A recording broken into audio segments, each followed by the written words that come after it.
On a bright Monday morning, Judge William Harris adjusts his robe in front of the mirror of his chambers. His mind drifts to the extensive list of cases ahead, 37 to be exact. A gentle knock from his clerk reminds him it's time to begin what he expects to be just another ordinary day at the Montgomery County Courthouse. With practiced precision, he straightens his bow tie one last time. Through the window of his second-floor chambers, he watches the usual morning bustle. Court officers guide people through security. Lawyers clutch their briefcases hurrying up the granite steps, and the familiar scent of coffee wafts from the courthouse cafe. After 20 years on the bench, these morning rhythms have become as natural as breathing. Jessica, his longtime clerk, appears at his door with a fresh stack of case files. "Judge Harris, I've highlighted some notable cases for today," she says, her reading glasses perched on the edge of her nose. "We've got mostly traffic violations, 2 small claims disputes, and a handful of minor misdemeanors." She pauses, shuffling through her notes. "Oh, and the Richardson case was postponed.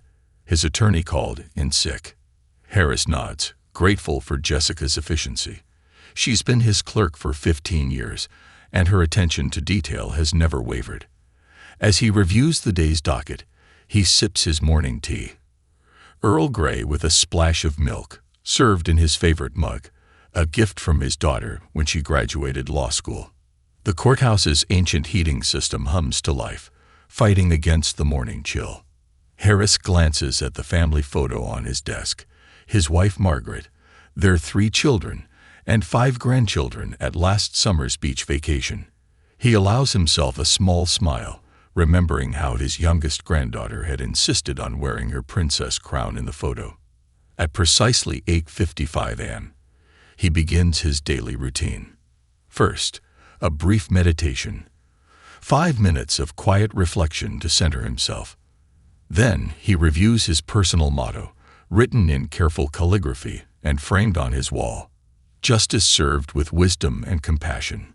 His mentor, Judge Thompson, had given him those words when he first took the bench, and they guided him through countless decisions. The morning sunlight streams through the tall courthouse windows, casting long shadows across the polished floor. Harris can hear the murmur of voices as people begin filling the courtroom. The familiar sound of the bailiff's shoes squeaking against the floor, the rustle of papers, the quiet conversations between attorneys and their clients. It's all part of the symphony of justice he's conducted for 2 decades.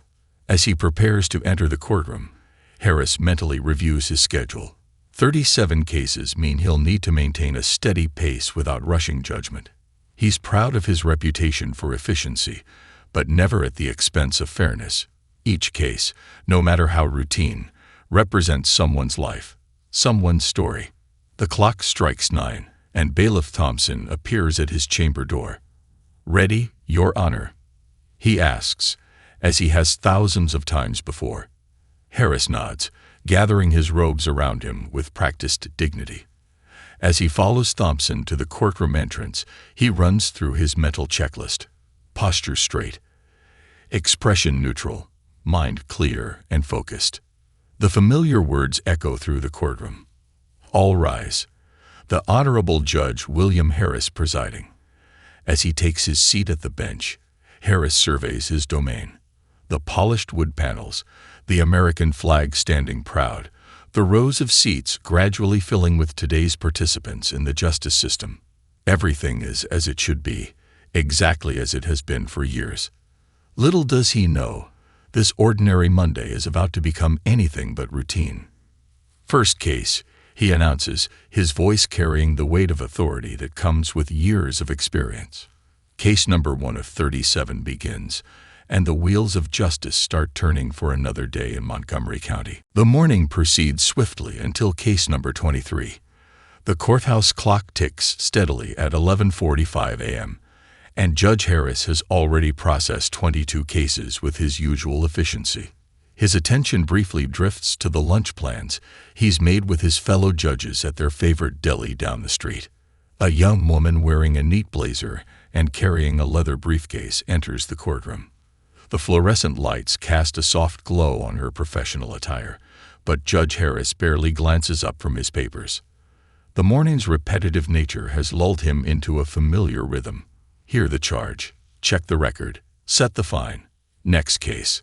Case number 23, announces Bailiff Thompson, his voice carrying through the now half-empty courtroom.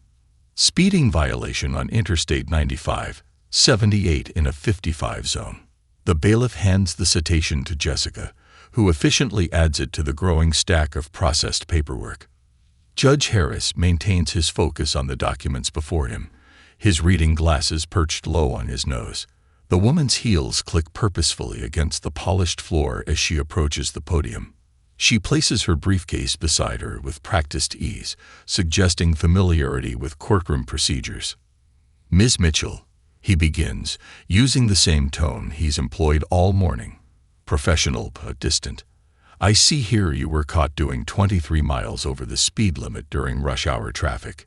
He shuffles through the papers, noting the officer's detailed report. That's a serious violation of traffic safety regulations.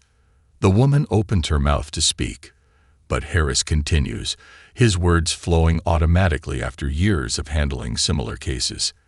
In this courthouse, we take traffic safety very seriously. The posted speed limits are not mere suggestions. They are carefully calculated to ensure the safety of all motorists. A slight murmur ripples through the remaining spectators in the gallery.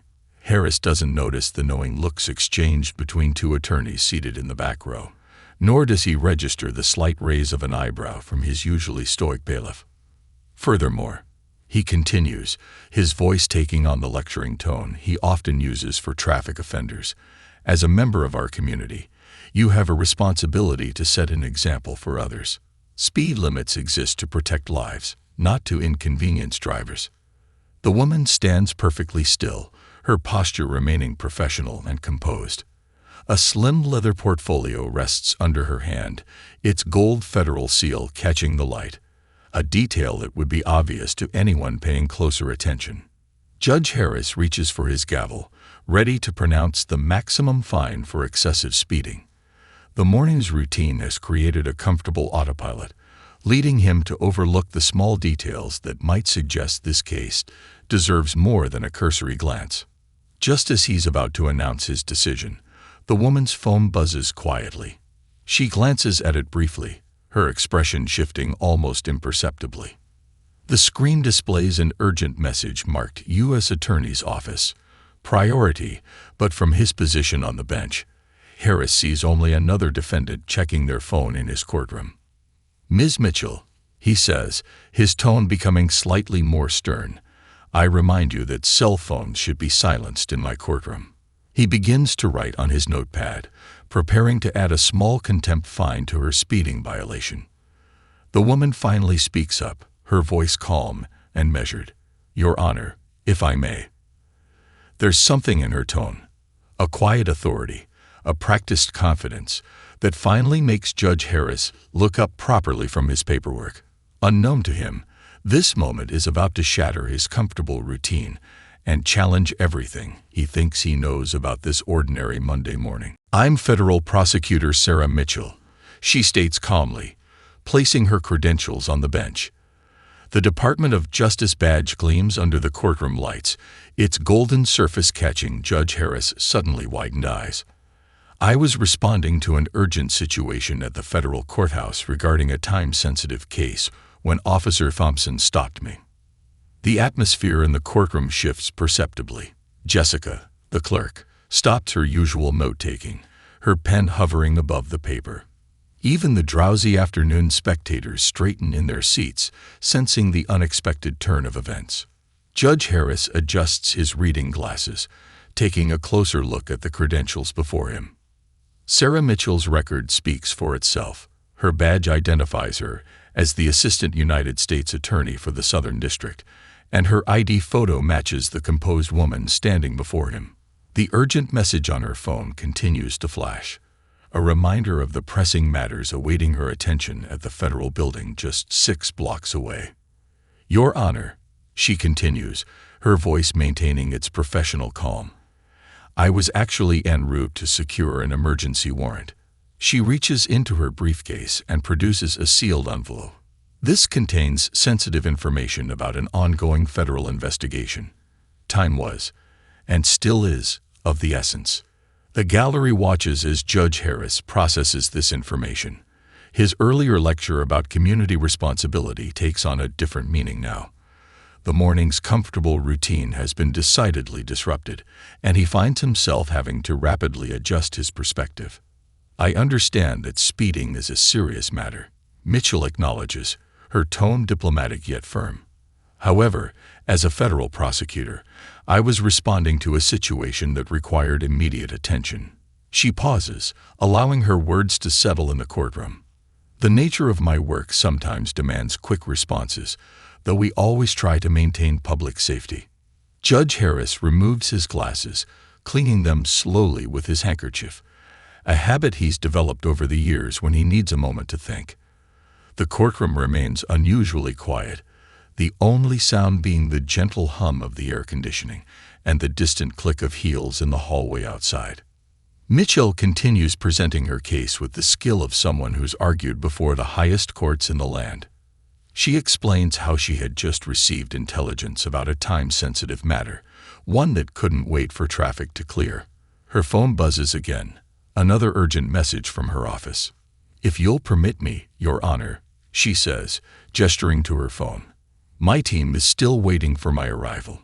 Lives could quite literally depend on the speed of our response today."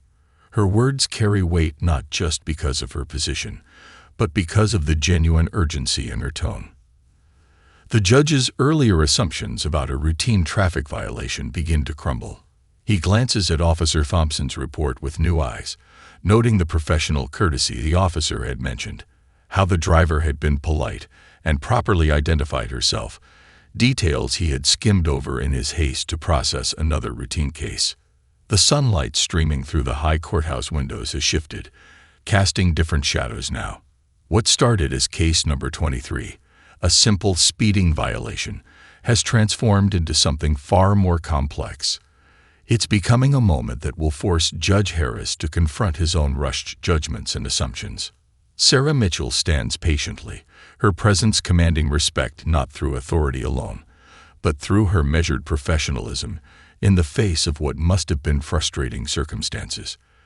The next few moments would prove crucial, not just for this case, but for how justice would be administered in this courtroom going forward. The entire courtroom seems to hold its breath as understanding dawns on Judge Harris's face. The comfortable rhythm of his Monday morning shatters like fine china on marble floors. He looks at Sarah Mitchell, really looks at her for the first time since she entered his courtroom, and sees not just another traffic offender, but a distinguished colleague in the justice system. "Ms. Mitchell," he begins, his tone markedly different from moments before. "I apologize for interrupting you earlier." He folds his hands on the bench, the weight of his earlier assumptions pressing heavily on his shoulders. The gold ring on his finger catches the light, a reminder of 30 years of marriage and the wisdom his wife always preached about looking beyond first impressions. Sarah Mitchell nods graciously, then continues presenting her documentation. Her case files reveal an impressive track record: lead prosecutor on 3 major human trafficking cases, successful conviction of a notorious drug kingpin, and several high-profile public corruption cases. The very cases Judge Harris had read about in the morning papers over the past year had been handled by the woman he'd so hastily judged. In the gallery, 2 veteran attorneys exchange knowing looks. One leans over to whisper to his colleague, "That's the Mitchell who won the Riverside case last month." The whisper carries in the hushed courtroom, causing several heads to turn. Judge Harris remembers reading about that case, a complex prosecution that had made national headlines. Jessica, the clerk, busies herself reorganizing papers that don't need reorganizing, her face flushed with second-hand embarrassment for the judge she served faithfully for 15 years. Even Bailiff Thompson shifts uncomfortably, remembering how he'd announced this case with the same monotony as all the others. The afternoon sun streams through the tall courthouse windows, casting long shadows across the room. A beam of light illuminates the American flag behind the judge's bench, its stars and stripes a silent reminder of the justice system they all serve. The clock on the wall ticks steadily, marking each moment of this increasingly significant encounter. Federal Prosecutor Mitchell's phone buzzes again, the third time since entering the courtroom. She glances at it discreetly, her expression professional but concerned. Judge Harris notices the subtle change in her demeanor and realizes that while this moment of reckoning is important, there are potentially more urgent matters requiring her attention. "Your Honor," she says, her voice carrying the perfect balance of respect and authority, "I understand the seriousness of traffic violations, and I never take such matters lightly. However, time is of the essence in my current case." She gestures to her still buzzing phone. "My team is awaiting my arrival to proceed with time-sensitive warrants." The irony of the situation isn't lost on anyone in the courtroom. Here stands a federal prosecutor, delayed from pursuing justice by the very system meant to uphold it. Judge Harris feels the weight of his initial dismissive attitude growing heavier by the second. Bailiff Thompson, who has served in this courtroom for over a decade, watches the scene unfold with keen interest. He's seen thousands of cases cross this bench, but few have carried the same potential for meaningful change as this unexpected encounter. The atmosphere in the courtroom has transformed completely from the routine Monday morning it had been just moments ago.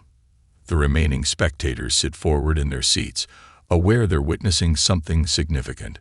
What started as a simple traffic violation has evolved into a powerful moment of recognition, realization, and the potential for genuine change in how justice is administered in this courthouse. Standing at the podium, Prosecutor Mitchell continues with grace that comes from years of courtroom experience. "Your Honor," she says, sliding a sealed document across the bench, "this emergency warrant pertains to a sensitive case involving potential threats to public safety." The red UrgentT stamp on the envelope's corner catches the fluorescent light.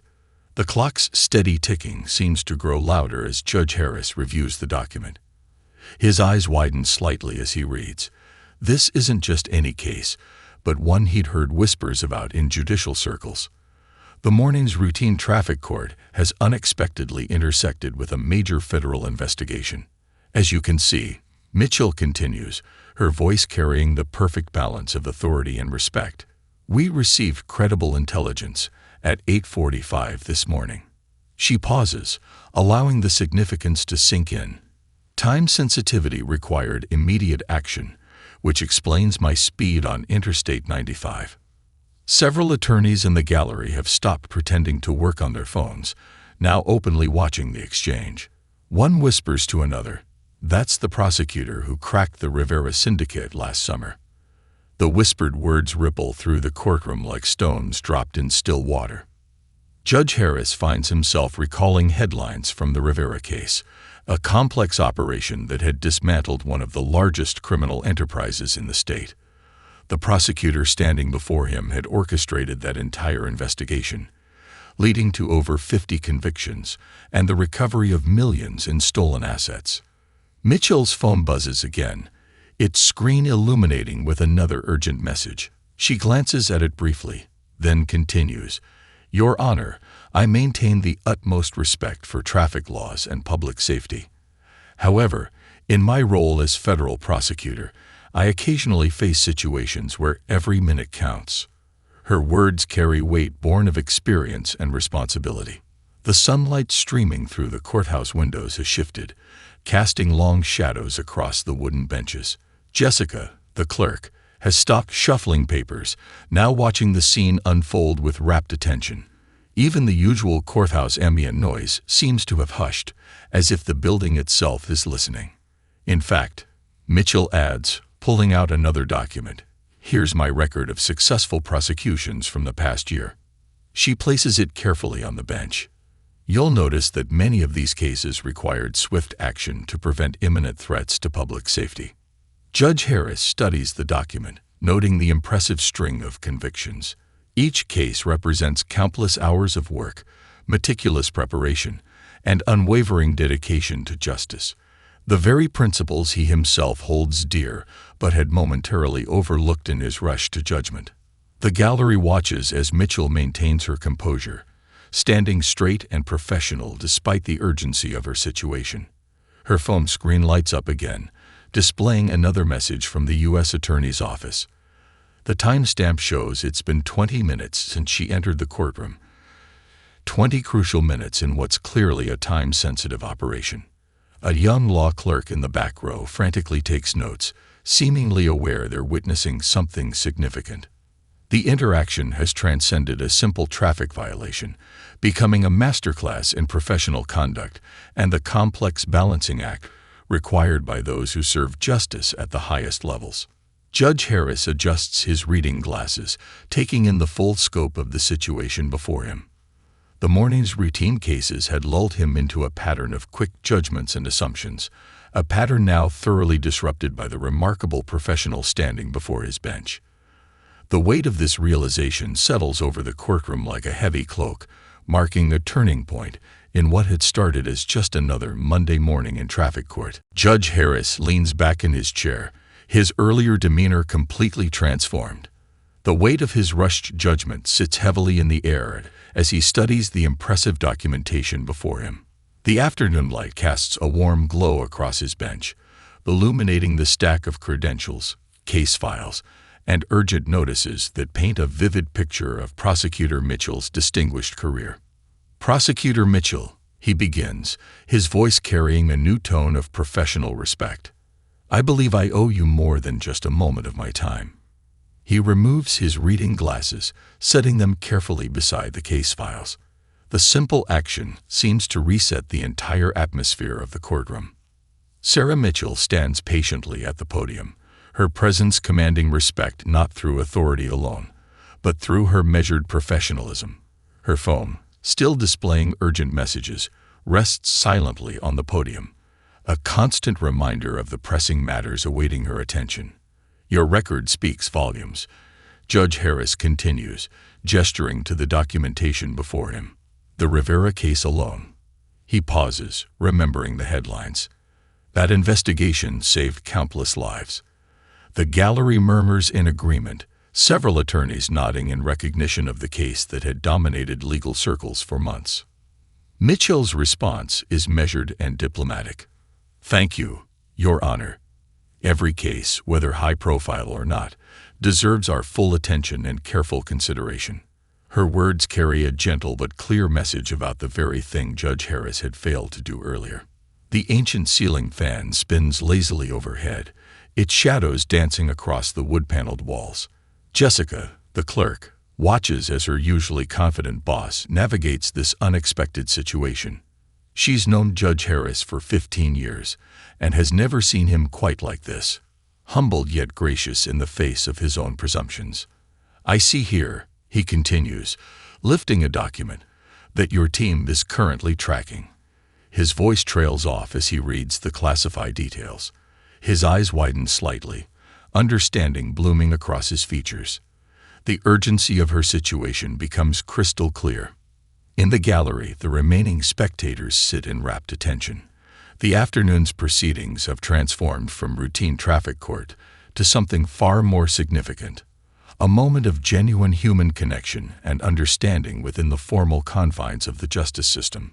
Your Honor, Mitchell interjects gently, noticing his reaction to the case details. Time really is of the essence.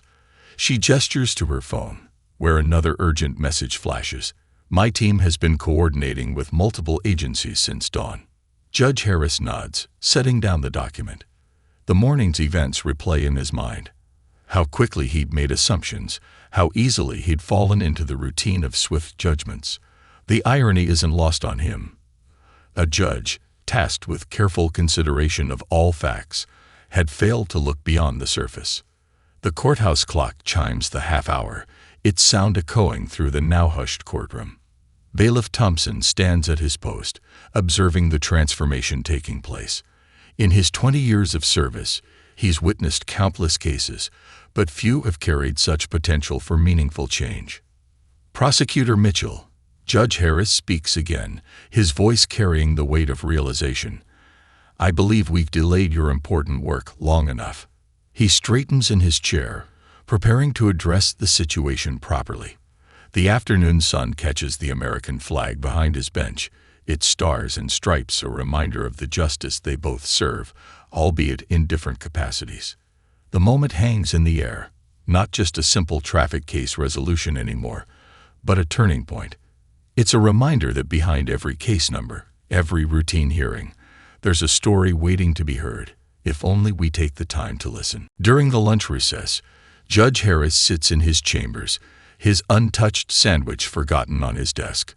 The events of the morning weigh heavily on his mind as he gazes out the window at the courthouse square below. A gentle knock on his door breaks his contemplation. It's Jessica, his clerk. "Your Honor," she says softly, "Federal Prosecutor Mitchell is here. She'd like to speak with you, if you have a moment." Jessica's tone carries no judgment, only the quiet support of a longtime colleague who understands the significance of this meeting. The judge straightens his bow tie and adjusts his robe. "Please, send her in." His voice carries a warmth that had been absent during their earlier encounter. The door opens, and Sarah Mitchell enters, carrying 2 cups of coffee from the courthouse cafe. "I thought you might need this," she says, placing 1 cup on his desk. "It's been quite a morning." The gesture breaks the tension, and Judge Harris finds himself smiling despite his earlier discomfort. The aroma of fresh coffee fills the room, creating an atmosphere more conducive to honest conversation. "Please, sit." He gestures to the leather chair across from his desk. Sunlight streams through the window, illuminating the wall of law books behind him. Silent witnesses to countless legal discussions over the years. "I believe we have much to discuss." Mitchell takes her seat, her posture professional yet relaxed. "First, I want to thank you for your understanding once all the facts came to light," she begins, "and I'm happy to report that we successfully executed the warrants. The operation was a success." Judge Harris nods, relieved that his earlier actions hadn't compromised her important work. "Ms. Mitchell, Sarah, if I may, I'm the one who should be thanking you." He pauses, choosing his words carefully. "Your grace under pressure today taught me more than any judicial conference ever could." The conversation flows naturally as they share stories from their legal careers. Mitchell speaks of her journey from a small-town public defender to federal prosecutor, while Harris recalls his early days as a young attorney, learning the importance of looking beyond first impressions. "You know," Mitchell says, sipping her coffee, "my first mentor told me something I've never forgotten. She said, 'Justice wears a blindfold, but those who serve her must keep their eyes wide open.'" The words resonate in the book-lined chamber. Judge Harris reaches for a framed photo on his desk, a black-and-white image of his own mentor, Judge Thompson. He always said that every person who enters our courtroom carries a story worth hearing. He places the photo back carefully. "Today, you reminded me of that essential truth." As they continue talking, the afternoon sun casts long shadows across the chamber floor. They discuss the challenges of their respective roles, the importance of maintaining both efficiency and fairness in the justice system, and their shared commitment to serving the public good. "Your Honor," Mitchell says, glancing at her watch, "I should get back to the federal building." She stands, smoothing her blazer. "But I appreciate you taking the time for this conversation." Judge Harris rises as well, extending his hand. "Sarah, this conversation has been invaluable." Their handshake is firm, professional, and marked by newfound mutual respect. "Perhaps we could make this a regular occurrence. I believe there's much we could learn from each other." As Mitchell leaves his chambers, Judge Harris returns to his window, watching as she crosses the courthouse square. The afternoon session will begin soon, but he feels renewed, energized by their conversation. Today's unexpected encounter has reminded him why he chose this path in the first place, not just to administer justice, but to understand it in all its complex human dimensions. 6 months after their memorable encounter, Judge William Harris stands at a podium in the grand ballroom of the State Bar Association. The room is filled with judges, attorneys, and legal professionals from across the state. Beside him, Federal Prosecutor Sarah Mitchell adjusts her microphone, preparing to address the eager audience. When Federal Prosecutor Mitchell entered my courtroom that Monday morning, Harris begins, his voice carrying clear across the hushed room, I thought I was seeing case number 23. Instead, I was about to learn one of the most valuable lessons of my career. The audience leans forward, many having heard whispers of the story that had circulated through legal circles. Their chance encounter has transformed into something remarkable. Together, they established the Open Eyes, Open Courts Initiative, a comprehensive program designed to address unconscious bias in the judicial system. Today marks its official launch, with judges from across the state gathered to learn and implement new procedures. Sarah Mitchell takes her turn at the podium, her presence as commanding as ever. Change doesn't always come from grand gestures, she says, sharing a knowing look with Judge Harris. Sometimes it comes from a simple traffic ticket and the willingness to learn from our mistakes. The program they've developed goes beyond typical sensitivity training. It includes practical measures, mandatory waiting periods before sentencing, comprehensive defendant background reviews, and a new system of peer review for judicial conduct. Several counties have already adopted pilot versions, reporting promising results. In the audience, Jessica, Judge Harris' clerk, beams with pride. She's been instrumental in implementing these changes in their courthouse, where every case now receives the thorough attention it deserves. The rushed judgments of the past have given way to thoughtful consideration. The true measure of justice, Judge Harris continues, isn't in how quickly we process cases, but in how carefully we consider each one. He gestures to a stack of folders on the podium, actual case files showing the positive impact of their new approach. The initiative has gained national attention. Legal journals have written about their partnership, citing it as a model for judicial reform. But more importantly, it has changed lives. In the 6 months since its soft launch in their district, appeal rates have dropped, and public trust in the court system has shown measurable improvement. Sarah Mitchell steps forward again, sharing statistics from their pilot program. We've seen a 30% increase in case satisfaction rates, she announces, and a significant decrease in procedural appeals. The numbers tell a story of real, meaningful change.